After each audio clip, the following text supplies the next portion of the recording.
Hey there, Napoleguin here with a strategy overview for Ratbeard. He's definitely one of my favorite companions. He's not so much of a damage carry, but more of a support companion, so I'll be showing you exactly what his abilities do and how they best complement each class. The first of Ratbeard's abilities is Triton Song, which blocks 25% of all melee attack damage for 10 turns. It's very useful versus other melee classes, however not particularly good against Musketeers in most situations, but it's still nice to have. The next of Ratbeard's abilities is Clear the Decks. Ratbeard can move while doing this ability, so he can go from one location to another and knock back all players within 1 square of him.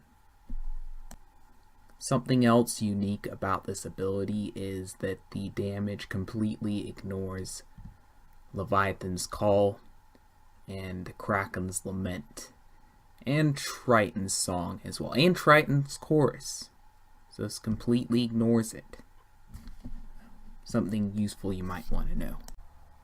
On top of the fact that it does 336 damage, it can also be used in combo plays like the notorious Rat Trap combo. This is where Claw Trap, Bear Trap, or Scatter Spikes are placed behind a target, and then Ratbeard knocks the target back into them. Here's an example of how it works.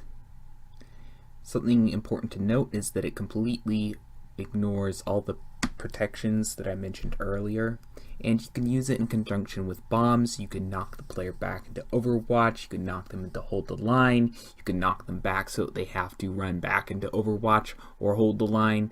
So it is an incredibly useful power and very often underrated. It has gotten me a lot of wins, so something very important to note. Ratbeard has 2 more solid hits, and these ones are actually guaranteed criticals. There is the Buccaneer Smash, which we will be having a look at next. And of course, the Super Strike, which guarantees a super melee attack. Need I say more? What I like about this ability is not just the fact that it's a guaranteed hit, a guaranteed critical, but also it has a debuff that lasts for 3 turns. A minus 50% agility and minus 50% accuracy. You can combo this ability particularly well if you have a lot of agility based units, particularly if they're swashbucklers. Ratbeard has Pirate1, which is a 25% damage boost when boarding enemy ships.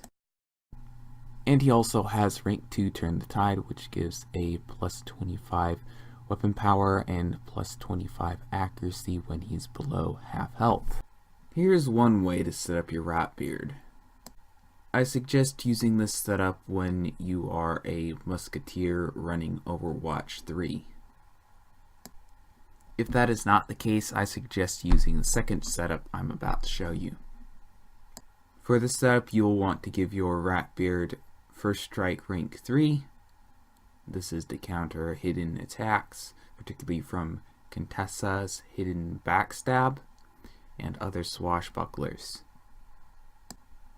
Next, you'll want to give him rank 2 Bladestorm for some nice chains. And lastly, you want to put Hold the Line 3 on.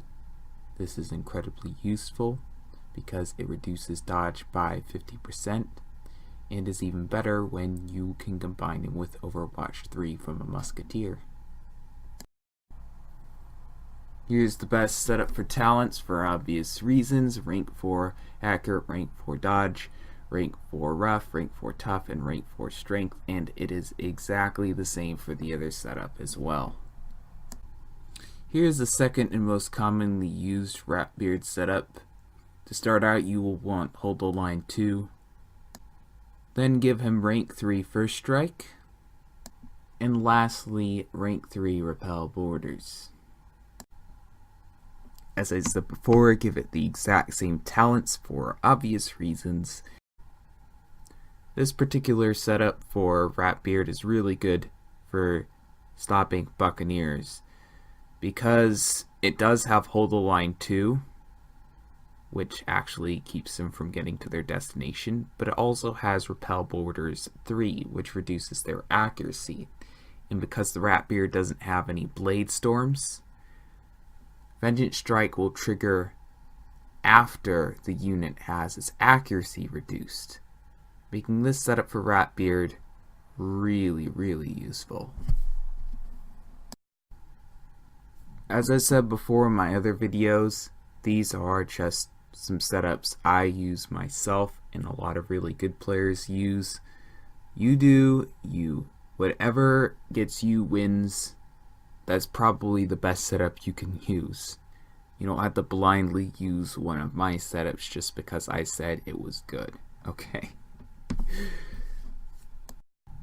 Now here's a look at his movement. He has 4.5 movement. A diagonal is 1.5 movement, as shown here. In conclusion, I'll say that he's pretty much the combo king of this game and the best counter to Buccaneers. He's not particularly good in 2v2s or 3v3s. I still recommend using Bonnie Ann and other Musketeer units for that. But for 1v1s in most cases, unless you're facing a Musketeer or a Witch Doctor that doesn't use Buccaneer companions, I recommend using this guy. Recommend using him versus a Privateer, versus a Swashbuckler, versus Buccaneer. Those three classes in particular, I recommend using him. He is super overpowered. King Zal, don't nerf him, he's not that OP, but he is still pretty effective. As I've said in my other two strategy overview videos, all the best gear, all the best companions and setups will not help you nearly as much as skill will. If you want help with that, you can join my Discord server. Just send me a message and I'll send you the link and you can join. You can fight some of the game's best players.